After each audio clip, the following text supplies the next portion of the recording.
సమావేశంలో ఏ అంశాల మీద ప్రధానంగా మీరు చర్చించారు? ఈరోజు ఆంధ్రప్రదేశ్ కాంగ్రెస్ కమిటీ నేతలందరితో మల్లికార్జున ఖర్గే గారు, రాహుల్ గాంధీ గారు, కేసీ వేణుగోపాల్ గారు పూర్తి స్థాయిలో రేపు 2024లో జరగబోయేటువంటి సార్వత్రిక ఎన్నికల్ని, అసెంబ్లీ పార్లమెంట్ ఎన్నికలను దృష్టిలో పెట్టుకుని చర్చించడం జరిగింది. ప్రతి ఒక్కళ్ళ దగ్గర కూడా 1-to-1 ఒపీనియన్స్ తీసుకున్నారు. దాంతోపాటు మనం ఆంధ్రప్రదేశ్లో రేపు రాబోయే రోజుల్లో కర్ణాటక, తెలంగాణ తరహాలో ఏ విధంగా గ్యారంటీ కార్డులు మనం ప్రజల ముందుకు తీసుకువెళ్ళాలి, మనకున్నటువంటి ప్రధానమైనటువంటి అంశం రాష్ట్ర విభజన తర్వాత ప్రత్యేక హోదా, విభజన హామీలు, పోలవరాన్ని పూర్తి చేయటం, ఇవి ఇవ్వటంలో భారతీయ జనతా పార్టీ మనకు అన్యాయం చేసింది. ఈ రోజున రెండు ప్రాంతీయ పార్టీలు కూడా వాటిని అమలు చేయించే దిశగా కృషి చేయలేదు, వాళ్ళు వైఫల్యం చెందారు.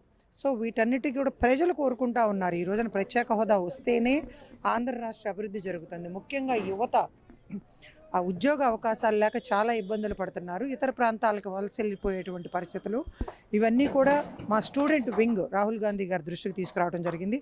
అదేవిధంగా ప్రజలు ఉన్నటువంటి ప్రభుత్వం దళితుల పట్ల కానీ, మహిళల పట్ల కానీ చేస్తున్నటువంటి దాడులు కానీ, అరాచకాలు కానీ, అదేవిధంగా మెడికల్ కాలేజెస్లో రిజర్వేషన్స్ ఎత్తివేయటం కానీ, వీటన్నిటిపైన కూడా మేము నిరంతరం ఫైట్ చేస్తూ ఉన్నాం. ఇంకా అఖిల భారత కాంగ్రెస్ కమిటీ నుంచి కూడా ఇప్పుడు మాకు మాణిక్యం ఠాగూర్ గారు లాంటి లీడర్ని ఇన్ఛార్జిగా వేశారు. కాబట్టి ఇంకా పెద్ద ఎత్తున ఈ 60 రోజుల్లో కూడా ఇంకా మేము ప్రజల్లోనే ఉండి రాష్ట్ర నాయకత్వం అంతా కూడా ప్రజలకి చాలా నిర్దిష్టమైనటువంటి ఒక హామీలు ఇవ్వబోతూ ఉన్నాం. దానికి తగ్గట్టుగా వివిధ ప్రాంతాల్లో వివిధ అంశాలకు సంబంధించి సభలు నిర్వహించాలి. దానికి రాహుల్ గాంధీ గారు, ప్రియాంక గాంధీ గారు, మల్లికార్జున ఖర్గే గారు, పక్క రాష్ట్రంలో ఉన్నటువంటి కర్ణాటకకు చెందినటువంటి సిద్ధరామయ్య గారు, డీకే శివకుమార్ గారు, తెలంగాణ నుంచి రేవంత్ రెడ్డి గారు, భట్టి గారు, ఇటువంటి నాయకులందరినీ కూడా తీసుకొచ్చి ఆ వేదిక మీద నుంచి ఆంధ్ర రాష్ట్ర ప్రజలకు అండగా ఉంటుంది కాంగ్రెస్ పార్టీ మాత్రమే దశాబ్దాలుగా ఆంధ్ర రాష్ట్ర అభివృద్ధి చేసింది, బడుగు బలహీన వర్గాలకి న్యాయం చేసింది. ఆంధ్ర రాష్ట్రానికి ప్రత్యేక హోదా, విభజన హామీల్ని 2024లో ఇండియా కూటమి అధికారంలోకి వచ్చిన వెంటనే మొట్టమొదటి సంతకం ప్రత్యేక హోదా కోసం పెట్టడం జరుగుతుంది. వైజాగ్ స్టీల్ ప్లాంట్ ప్రైవేటీకరణ కాకుండా అడ్డుకుని తీరుతాం. అమరావతి రాజధాని నిర్మాణం చేపట్టే దిశగా కేంద్ర ప్రభుత్వం పైన ఒత్తిడి తీసుకొచ్చాం. అదేవిధంగా రేపు అధికారంలోకి వచ్చిన వెంటనే అభివృద్ధి చేస్తాం. ప్రధానంగా ఈ సమావేశం చాలా కీలకమైన సమావేశం. చాలా రోజుల తర్వాత ఆంధ్రప్రదేశ్ వ్యవహారాల మీద కాంగ్రెస్ పార్టీ దృష్టి పెట్టింది. ఇప్పటిదాకా కూడా నెగ్లెక్ట్ చేసిందనే చెప్పాలి. అయితే మీరు ఈ సమావేశంలో ఏ అంశాలను సూచించారు? రాష్ట్రంలో మనకి చాలా వాల్యుబుల్ ఫేసెస్ ఉన్నాయండి. కేంద్ర మంత్రులుగా చేసిన వాళ్ళు, ఇప్పుడు సిడబ్ల్యూసి మెంబర్లుగా ఉన్నవాళ్ళు, వాళ్ళందరూ కూడా ఆంధ్రప్రదేశ్లో ఫుల్ టైం పెట్టి నిరంతరం ప్రజల్లో ఉండాలి, ప్రజా సమస్యలపైన ఫైట్ చేయాలి. అదేవిధంగా మనం ఇతర పార్టీల నుంచి వచ్చేవాళ్ళు ఉన్నారు. మనకి ఆల్రెడీ సెకండ్ క్యాడర్ మనం ఎట్లాగూ పార్టీలో జాయిన్ చేసుకుంటున్నాం. ముఖ్యమైనటువంటి నేతలు జగన్మోహన్ రెడ్డికి వ్యతిరేకంగా ఉన్నారు. జగన్మోహన్ రెడ్డి చేస్తున్నటువంటి అరాచక పాలన పట్ల స్వయంగా ఆ పార్టీలోనే వ్యతిరేకించే వాళ్ళు ఉన్నారు. వాళ్ళు వచ్చే అవకాశాలు ఉన్నాయి. కాబట్టి దానికి ఏఐసిసి పెద్దలు ఒక కమిటీని ఏర్పాటు చేసి వాళ్ళందరినీ కూడా పార్టీలోకి ఆహ్వానించే విధంగా కార్యాచరణ రూపొందించడం. షర్మిల గారి విషయం వచ్చినప్పుడు అందరం కూడా ఏకకంఠంతో ఆహ్వానిస్తున్నామని చెప్పి మా అభిప్రాయం తెలియజేయడం జరిగింది. సో త్వరలో దానికి సంబంధించి షర్మిల విషయం పార్టీలో ఇక్కడ ఈరోజు జరిగినటువంటి మీటింగ్లో చర్చకు వచ్చిందా మేడం? ఎస్ అండి, డిస్కషన్ వచ్చింది. ఎందుకంటే మీడియాలో కానీ, సోషల్ మీడియాలో కానీ చాలా వైరల్ అవుతూ ఉంది. సో ఏఐసిసి ఎటువంటి నిర్ణయం తీసుకుంటుంది అన్న విషయం కూడా మాకు తెలియాలి. మేము మమ్మల్ని అడిగే వాళ్ళకి సమాధానం చెప్పాలి. సో మమ్మల్ని అడిగారు మీ అభిప్రాయం ఏంటని చెప్పి. మేమందరం కూడా ఆవిడ రావటం మంచి పరిణామం. జగన్మోహన్ రెడ్డికి వ్యతిరేకంగా మనం ఫైట్ చేస్తాం. అలాగే రాజశేఖర రెడ్డి గారి లెగసీని కూడా మనం వాడుకున్నట్లు అవుతుంది అని చెప్పి ఒక మెసేజ్ ఇవ్వటం జరిగింది. దాన్ని ఏఐసిసి పెద్దలు కూడా స్వాగతించారు. త్వరలో ఒక మంచి నిర్ణయం తీసుకోబోతా ఉన్నారు. అయితే ఆమె తెలంగాణలోనే కంటెస్ట్ చేస్తానని ఆమె పట్టుబట్టారు గతంలో అసెంబ్లీకి పాలేరుకి. ఆంధ్రాకి నేను రాను, తెలంగాణ బిడ్డని, తెలంగాణ అని చెప్పేసి ఆమె చెప్పారు. మరి ఈ నేపథ్యంలో ఆమె ఆంధ్రప్రదేశ్ రాజకీయాల్లో వస్తారనుకుంటున్నారా మీరు? కాంగ్రెస్ పార్టీ ఐడియాలజీని గౌరవిస్తాను, కాంగ్రెస్ పార్టీతో కలిసి పనిచేస్తాను అని చెప్పి షర్మిల గారు సోనియా గాంధీ గారిని, రాహుల్ గాంధీ గారిని కలిసిన తర్వాత చెప్పడం జరిగింది. మరి కాంగ్రెస్ పార్టీ ఒక జాతీయ పార్టీ. కాంగ్రెస్ పార్టీ పెద్దల ఆదేశాల మేరకు ఎక్కడైనా పనిచేయాల్సి వస్తుంది. ప్రజెంట్ నన్ను వర్కింగ్ ప్రెసిడెంట్గా ఆంధ్రప్రదేశ్లో పనిచేయమన్నారు. కర్ణాటక ఎలక్షన్స్లో పనిచేసాం, తెలంగాణ ఎలక్షన్స్లో పనిచేసాం. అదేవిధంగా పార్టీ నిర్ణయం మేరకు ఎవరైనా నడుచుకోవాల్సిందే. అంటే షర్మిల ఏమైనా కండిషన్స్ పెట్టుండటం వల్ల ఆమె జాయినింగ్ విషయంలో కొంత జాప్యం జరుగుతుంది.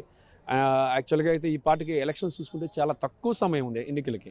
3 నెలలు ఉన్నాయి హార్డ్లీ చూసుకుంటే ఎలక్షన్స్. ఈ షార్ట్ టర్మ్లో పార్టీని ఆంధ్రప్రదేశ్లో బూస్టప్ చేయాలి, పైకి తీసుకురావాలి అంటే అది చాలా పెద్ద టాస్క్ అని చెప్పాలి మీ లీడర్స్ ఎవరైతే ఉన్నారో అందరికీ కూడా. మరి ఇలాంటి పరిస్థితుల్లో షర్మిల లాంటి ఒక ఫేస్ వస్తే పార్టీకి కొంత పునర్వైభవం రావడానికి అవకాశం ఉంది కాబట్టి ఆమె ఆంధ్రప్రదేశ్ రాజకీయాల్లోకి వస్తా అంటారా, లేదంటే హైకమాండ్ షర్మిల విషయంలో ఎలాంటి డెసిషన్ తీసుకోబోతుంది? I don't think she has put any conditions అండి. ఆవిడ అన్కండిషనల్గా సోనియా గాంధీ గారిని, రాహుల్ గాంధీ గారిని కలిసినప్పుడు ఆవిడ కాంగ్రెస్ పార్టీతో కలిసి పనిచేస్తాను అని చెప్పి చాలా స్పష్టంగా మీడియా ముఖంగా చెప్పడం జరిగింది. ఎప్పుడు వచ్చామనేది కాదండి, బుల్లెట్ దిగిందా లేదా. మరి తెలంగాణలో చాలా కొద్ది సమయంలో ఈ రోజున అధికారంలోకి వచ్చాం. అదే ఫీలు, ఆ వేవ్ కంటిన్యూ అవుతూ ఉంది. ఆంధ్రప్రదేశ్లో కూడా ప్రజలు కాంగ్రెస్ వైపు చూస్తూ ఉన్నారు. సో మేమందరం కూడా కలిసి ఒక యూనిటీగా ఫైట్ చేసి ప్రజల్లోకి వెళ్ళి ప్రజలకు స్పష్టమైనటువంటి మెసేజ్ ఇచ్చి, రాహుల్ గాంధీ గారు, ప్రియాంక గాంధీ గారు, ఖర్గే గారు వచ్చి ప్రజలకు అండగా ఉంటామని చెప్పి, ప్రత్యేక హోదా విభజన హామీలు అమలు చేస్తామని చెప్పి, పోలవరం పూర్తి చేస్తామని చెప్పి, అమరావతి రాజధాని నిర్మాణం పూర్తి స్థాయిలో చేస్తామని చెప్పిన తర్వాత definitely Andhra Pradesh people are going to accept us. మేము ఆ దిశగా కార్యాచరణ. ఆంధ్రప్రదేశ్లో 3 రాజకీయ పార్టీలు ఉన్నాయి. Congress, YSR Congress, and next చూసుకున్నట్టుగైతే టీడీపీ, జనసేన కూడా. మరి ఇది చాలా టఫ్ కాంపిటీషన్లో కాంగ్రెస్ పార్టీ ఏ పొజిషన్లో ఉండబోతుంది? 2 ప్రాంతీయ పార్టీలు కూడా ఫెయిల్ అయినాయి ప్రజెంట్. ఆంధ్రప్రదేశ్కి కావాల్సిందేంటి? ప్రత్యేక హోదా, విభజన హామీలు. గత ప్రభుత్వం చంద్రబాబు నాయుడు గారి నేతృత్వంలో ఫెయిల్ అయింది. ఇప్పుడు ప్రభుత్వం జగన్మోహన్ రెడ్డి గారి నేతృత్వంలో ఫెయిల్ అయింది. ప్రజలు కోరుకుంటా ఉన్నారు ప్రత్యేక హోదా కావాలని. భారత్ జోడో యాత్ర తర్వాత రాహుల్ గాంధీ గారు he is the hope of the nation అని చెప్పి యూత్ వాళ్ళు నమ్ముతా ఉన్నారు. సో ఇటువంటి పరిస్థితుల్లో ఆంధ్ర రాష్ట్ర ప్రజలు కోరుకుంటుంది కాంగ్రెస్ పార్టీ. కాబట్టి కొన్ని ప్రాంతాల్లో అయితే నేను ప్రత్యక్షంగా చూస్తూ ఉన్నాను, ఒక ఓటు మా ఇష్టం వచ్చిన వాళ్ళకి అసెంబ్లీకి వేసుకుంటాం, ఒక ఓటు ఖచ్చితంగా రాహుల్ గాంధీ గారికి వేస్తామని చెప్పి. ఎప్పుడు ఏం జరుగుతుందో రాజకీయాల్లో మనం చెప్పలేమండి. ఇక టీడీపీతో కాంగ్రెస్ పార్టీకి అంతర్గత ఒప్పందం ఉందనేది బయట బాగా ప్రచారం జరుగుతుంది. తెలంగాణ ఎన్నికల్లో కూడా టీడీపీ కాంగ్రెస్ పార్టీకి కోసం పనిచేసింది, కాంగ్రెస్ పార్టీకి మొత్తం ఓటంతా తరలించిందని. ఆ రకమైన ఒప్పందం ఏమన్నా ఆంధ్రప్రదేశ్లో కూడా జరిగే అవకాశం ఉందా? మార్పు కావాలి, కాంగ్రెస్ రావాలి అనే నినాదం ప్రజల్లోకి బాగా వెళ్ళింది కాబట్టి అందరూ తెలంగాణలో కలిసి రావాల్సినటువంటి పరిస్థితి వచ్చారు. దాన్ని అభినందిస్తూ ఉన్నాం. ఆంధ్రప్రదేశ్లో కూడా ఇండియా కూటమి 2024లో అధికారంలోకి రాబోతూ ఉంది. ఎవరైనా సరే ఆంధ్రప్రదేశ్లో ప్రజల అభీష్టం మేరకు, ప్రజల కోరిక మేరకు నడుచుకుంటే అది చాలా మంచి శుభపరిణామం. వాళ్ళకు కూడా భారతీయ జనతా పార్టీని ప్రజలు వ్యతిరేకిస్తూ ఉన్నారు. టీడీపీ ఇండియా కూటమిలో లేదు కదా, టీడీపీ ఇండియా కూటమిలో లేదు కాబట్టి మీరు వాళ్ళతో కలిసి వెళ్ళరా? రావటానికి ఎంతసేపు అండి, ప్రజలు భారతీయ జనతా పార్టీని వ్యతిరేకిస్తూ ఉన్నారు. వాళ్ళు పొత్తు పెట్టుకున్నా ఏం ఉపయోగం లేదు.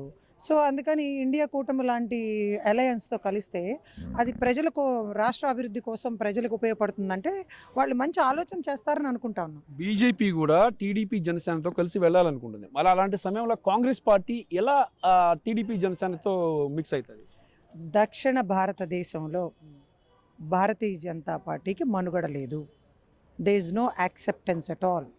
సో అందుకని ఏంటంటే వాళ్ళు ఏదో ఒక రకంగా బెదిరించో, భయపెట్టో, రీసెంట్గా కొంత ప్రతిపక్ష పార్టీలకు చెందిన నాయకుల్ని జైల్లో పెట్టో కలుపుకొని వెళ్ళాలని ప్రయత్నం చేస్తారు, పాగా వేసుకోవటం. కానీ బట్ దట్స్ నాట్ పాసిబుల్.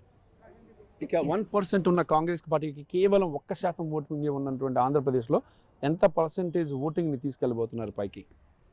తెలంగాణలో బీఆర్ఎస్ పార్టీకి 50% ఓటు బ్యాంక్ ఉండేది. అప్పుడు కాంగ్రెస్ ఓటు బ్యాంకు బీజేపీ కంటే కూడా తక్కువ ఉంది. కానీ within 3 months everything has change కదా. సో 1%, 20%, 30% కావడానికి పెద్ద సమయం పడుతుందని అనుకోవట్లేదు. ప్రజలు నమ్మకంతో ఉన్నారు. ప్రజలు కాంగ్రెస్ అధికారంలోకి రావాలని కోరుకుంటా ఉన్నారు. కాబట్టి very soon that will happen. Thank you so much. ఇక ఇది పరిస్థితి. ఈరోజు ఏఐసిసిలో జరిగినటువంటి కీలక సమావేశంలో మెయిన్ సబ్జెక్ట్ వచ్చి షర్మిల సబ్జెక్ట్ గానే ఈ రోజు సమావేశం, కీలకమైన సమావేశం జరిగింది. హైకమాండ్ కూడా షర్మిల విషయంలో మీ అభిప్రాయాలు ఏంటి అని చెప్పేసి అందరిని కూడా అడగడం జరిగింది. మరి షర్మిల విషయంలో అందరూ కూడా ఆమెను ఆహ్వానిస్తున్నామని చెప్పారు. మరి ఈ నేపథ్యంలో షర్మిల కాంగ్రెస్ పార్టీలో జాయిన్ అవుతారా, లేదంటే వైసీపీ పార్టీలోకి వెళ్తారా, ఏం చేయబోతున్నారు అనేది ఇంకా కొద్ది రోజులు ఆగాలి, ఆ తర్వాతే తెలుస్తుంది. కెమెరామ్యాన్ నవీన్తో రామకృష్ణ, RTV, న్యూఢిల్లీ. మరిన్ని వీడియోస్ కోసం ఛానల్ ని సబ్స్క్రైబ్ చేయండి, లేటెస్ట్ అప్డేట్స్ కోసం వాట్సాప్ ఛానల్ ని ఫాలో చేయండి అండ్ లింక్ డిస్క్రిప్షన్ లో ఉంది.